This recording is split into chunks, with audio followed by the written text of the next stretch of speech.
Ocean of Mercy, a search fulfilled. This is a summary of the early life and formative spiritual journeys of His Holiness Bhakti Charu Swami in his youth, drawn from his autobiography, Ocean of Mercy, A Search Fulfilled. It highlights the key experiences, influences and inner transformations that eventually guided him towards his long life path of Bhakti, in the service of Srila Prabhupada and his International Society for Krishna Consciousness.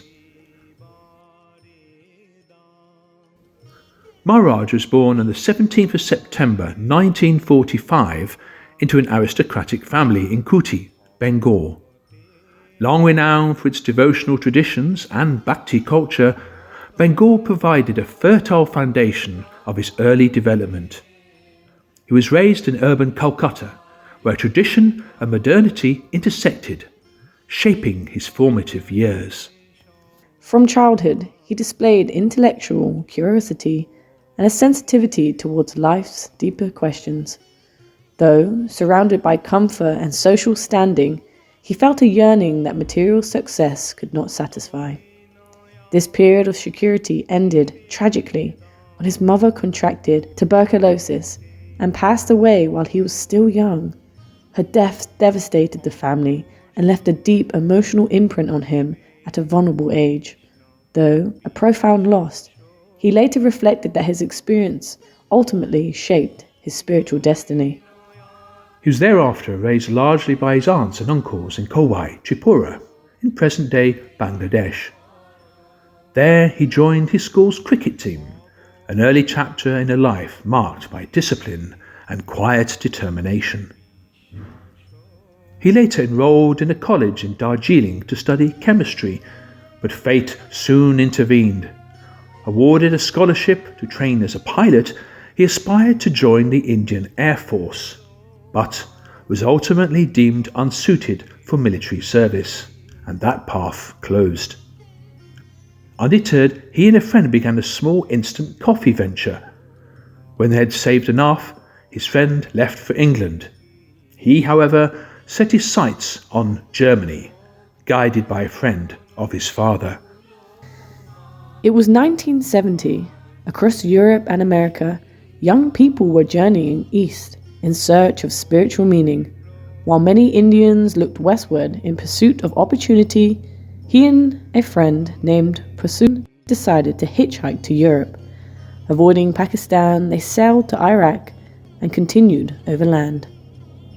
In Basra, he stayed at a gurdwara, befriending locals and immersing himself in the city's life, visiting churches, mosques, and bustling markets. From there, they travelled to Baghdad, where Muslim students welcomed them warmly, and onward to Zaku in Iraqi Kyrgyzstan. From Zaku, they hitched a truck to Diyarbakir in eastern Turkey, experiencing extraordinary hospitality. In Ankara, they met 3 English students from York University, and they all continued west together. Eventually, they arrived in Istanbul, a vibrant crossroads of cultures.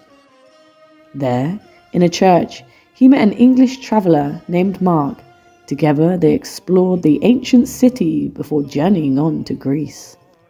The two stayed in Thessaloniki, admired the history and culture there, then hitchhiked to other parts of Europe, through Venice, Milan and Turin in Italy, then on to Dijon in France. Then they hitched to Switzerland, moving from youth hostel to youth hostel. It was there that he reluctantly parted from Mark.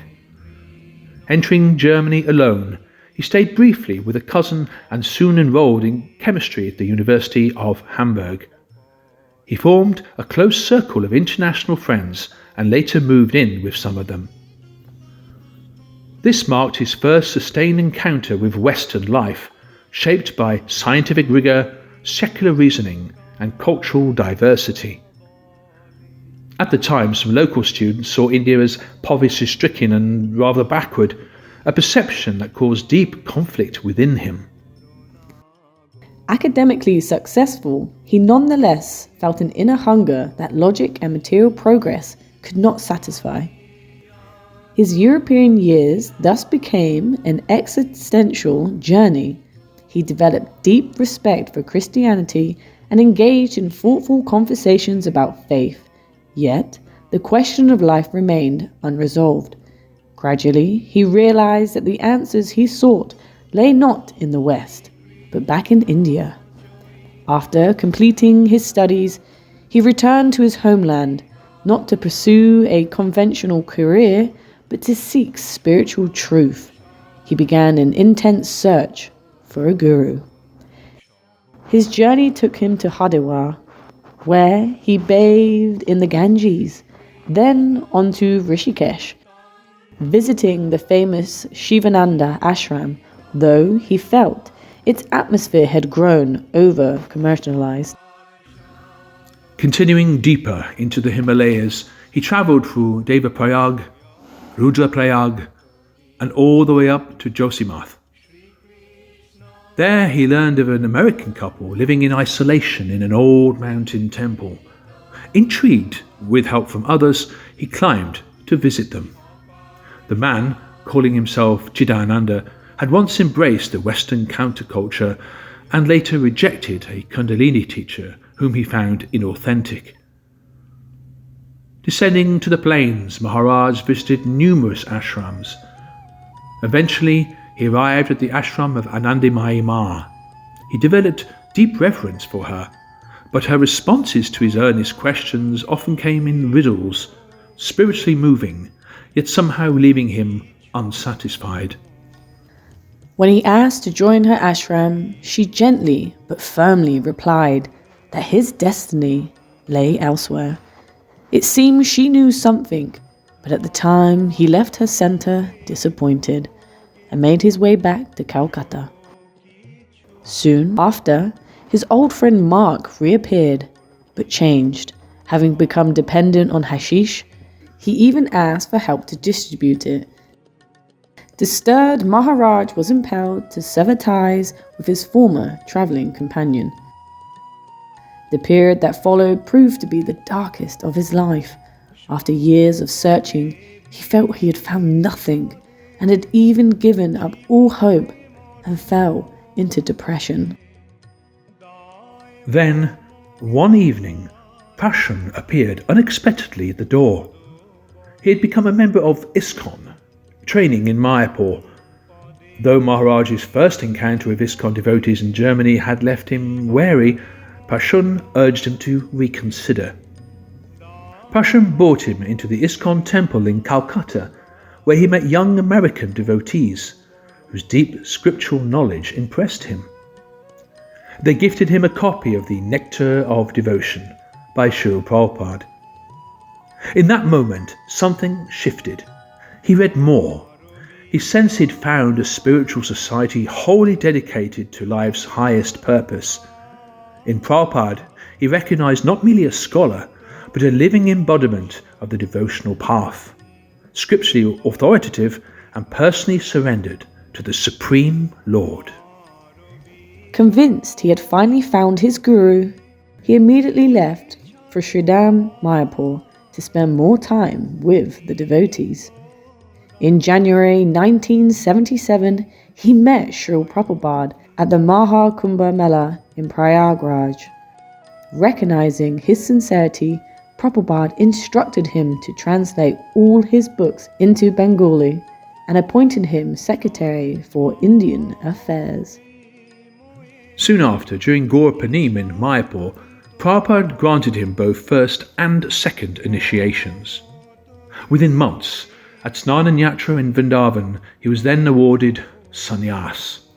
The transformation was complete. His Holiness Bhakti True Swami's life was now fully dedicated to Srila Prabhupada and his ISKCON.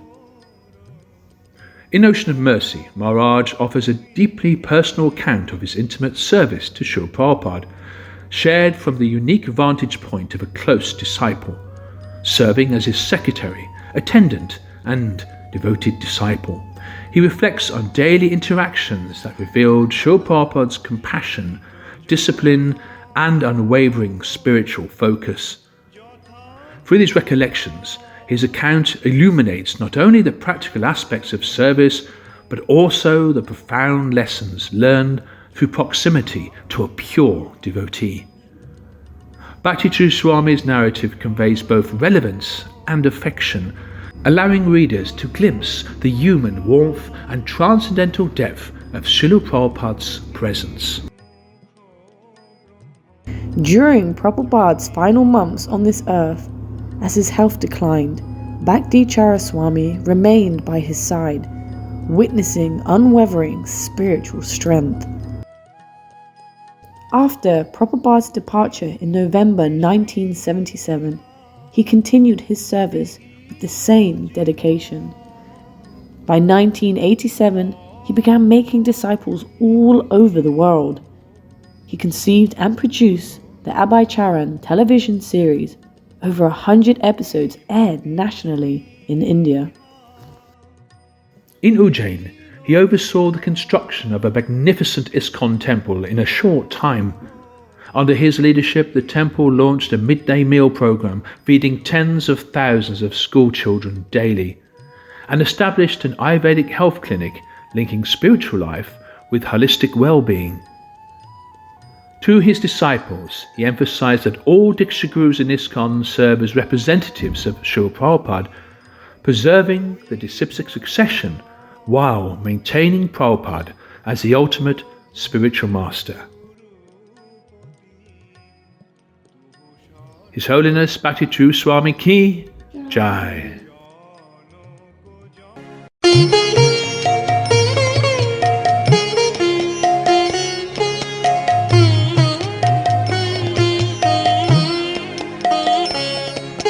শুদ্ধ ভগত চরণ